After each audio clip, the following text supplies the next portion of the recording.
Ես ուզում եմ հարցնել դուք ինքներդ ձեզ որքան պարգևավճար եք տվել ամանորին, խոսքը 13-րդ աշխատավարձի մասին չէ, եւ արդյոք այն թվերը, որ պետական բյուջեից հատկացվել են պարգևատրման ֆոնդին, նախարարներին, փոխնախարարներին, վարչության պետերին եւ բաժնի պետերին, որովհետեւ շարքային աշխատողները կարծես թե չեն ստացել եւ այդպիսի բողոքներ հնչում են, արդյոք նրանց աշխատանքը այնքան հույժ կարևոր եւ պետության համար այդքան կարևոր աշխատանք են կատարել, որ օրինակ թոշակառուները չպետք է թոշակները բարձրանա, շարքային աշխատողները պետք է հարկ վճարեն, որպեսզի գնա պետական բյուջե եւ այդ գումարները վատնվեն այս կերպ։ Շնորհակալ եմ հարցի համար։ Դուք գիտեք եւ մենք դրա մասին մի քանի անգամ խոսել ենք պետական մարմինների աշխատողների համաժողովում կառավարության նիստում հարցը զեկուցվել է եւ ներդրվել է կատարողականի հիման վրա վարձատրության նոր համակարգ, այսինքն ներդրվել է նոր ինստիտուտ։ Այդ ինստիտուտի ներդրումը ունի մի քանի նպատակներ։ Այդ նպատակներից առաջինը կառավարության գործունեությունը եւ նրա ծրագրի իրականացումը դարձնել առավել արդյունավետ եւ սա նաեւ 2018 թվականից մեր որդեգրած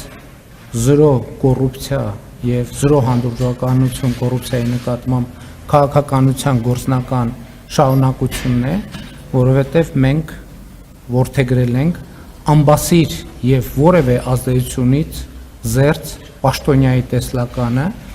եւ այդ տեսլականը իրականացնելու եւ կառավարության արդյունավետությունը բարձրացնելու համար մենք համարում ենք այդ որոշումը անհրաժեշտ, սա հիմնավորումներից մեկն է,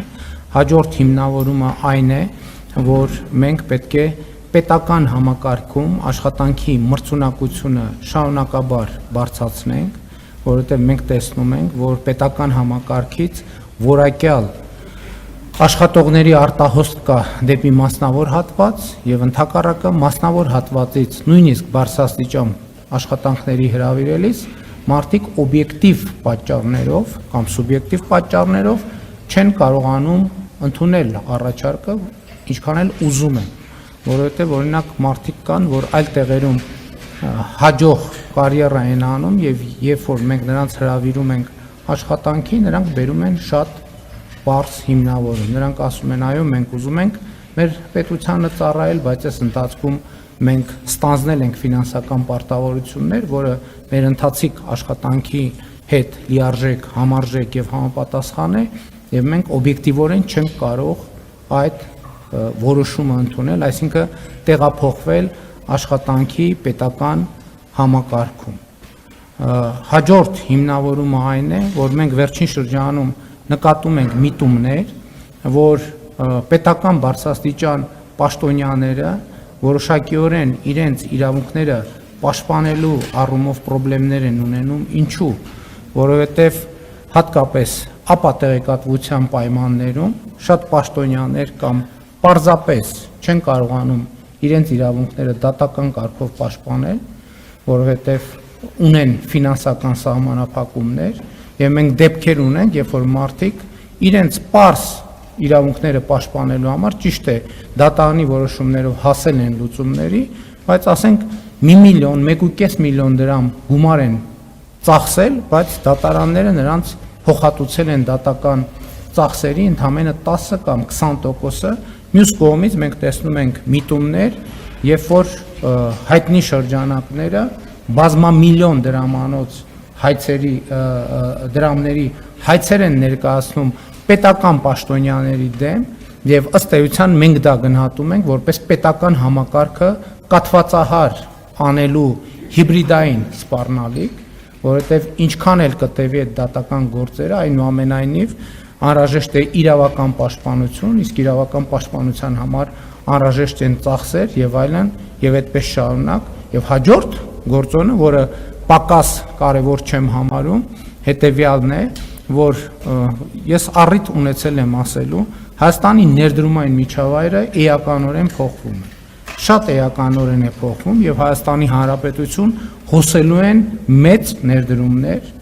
եւ մեծ մրցակցություն է առաջանալու Հայաստանի Հանրապետությունում իրականացնելու ներդրումային ծրագրեր եւ այս առումով մեր գնահատականն այն է, որ կոռուպցիոն ռիսկերը էականորեն կարող են մեծանալ եւ մենք այդ թվում պետական պաշտոնյաներին եւ պետական համակարգը պետք է կարողանանք պաշտպանել կոռուպցիոն ռիսկերից։ Հաջորդ կարևոր գործոնն այն է, որ մենք ռազմավարություն ենք որդեգրել, որ Հայաստանի Հանրապետությունում կրթվելը եւ կրթությունը պետք է դառնա ապրելակերպ, կենսակերպ եւ մենք պետական պաշտոնյաներին ըստ էության պարտադրում ենք, որ նրանք շարունակաբար իրենց մասնագիտական որակավորումները կրթությունը բարձրացնելու ուղղությամբ աշխատեն, իսկ դա նաեւ որոշակի լրացուցիչ ֆինանսական ծախսերեն կար գաղափար, որ մենք պարզապես այդ միջոցները պետական բյուջեով նախատեսենք, բայց մենք հիմա այս համակարգում ներդրել ենք եւ վարձատրության մի որոշակի մասը, բավական էական մասը պետք է ծախսվի մասնագիտական հմտությունները զարգացնելու ուղղությամբ եւ սա նույնպես շատ կարեւոր արձանագրում է եւ ուզում եմ ասել ամենակարևոր արձանագրումն այն է, որ այս ամենի արդյունքում պետական կառավարման համակարգի աշխատանքը պիտի դառնա եւ դառնում է ավելի արդյունավետ եւ պետական կառավարման համակարգի արդյունավետության առաջնային շահառուները թոշակառուներն են, սոցիալական խոցելի խավերը, որոնք, ինչպես տեսնում եք, շատ երկար ժամանակ ցածր եւ ծրարով աշխատավարձ ստանալու պայմաններում այնպես չի, որ շատ բան փոխվել է։ Այս օրինակ մեր ընդդիմության ներկայացուցիչները, ովքեր ժամանակին եղել են իշխանություն եւ դա արձանագրված է բազմաթիվ քրեական գործերով,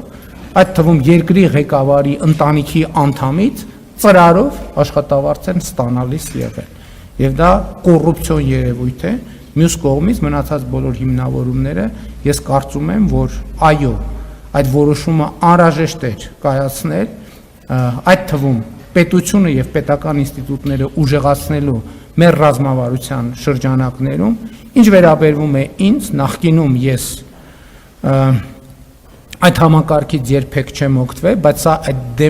այն դեպքն է, երբ որ մենք ինստիտուցիոնալ համակարգ ենք ներդնում եւ սա, եթե նախկինում եղել է այդ ամենը վարչապետի որոշմամբ, հիմա մենք ներդրում ենք մի համակարգ, որը առաջին պիլոտային շրջանը անցնելուց հետո պետք է այդ թվում օրենսդրական ամրագրում ստանա եւ այս դեպքում մենք խոսում ենք պետական ինստիտուտի կայացման մասին, հետեւաբար պետական ինստիտուտը եւ պետական ինստիտուտը պետք է իր տրամաբանությամբ գործի եւ բրգաձև է տրամաբանությունը պետքա գործի։ Հաջորդ գործոնն այն է, որ այս համակարգը թույլ է տալու, որպեսզի պետական համակարգում աշխատողների նկատմամբ ցուցաբերվի անհատական վերաբերմունք եւ այդ թվում գերատեսչությունների ղեկավարները աշխատանքը եւ ժամանակը առավել արդյունավետ կառավարելու հնարավորություն ունենան, առավել արդյունավետ աշխատողներին կարողանան խրախուսել պատշաճ ձևով եւ պակաս արդյունավետ աշխատողներին չխրախուսեն կամ խրախուսեն իրենց աշխատանքի համապատասխան։ Ներողություն, այսինքն ճիշտ հասկացա, որ դուք ինչ որ ես ասացի, ներողություն, մի րոպե սպասեք, իմ պատասխանը տեսագրվեց, ձայնագրվեց, նորից կլսեք, ես ինքս չեմ պարգևատրել պետական որոշման շրջանակներում ես ամսական, եթե չեմ սխալվում, 1.5 միլիոն դրամի չափով վարձատրության ավելացում եմ ունեցել։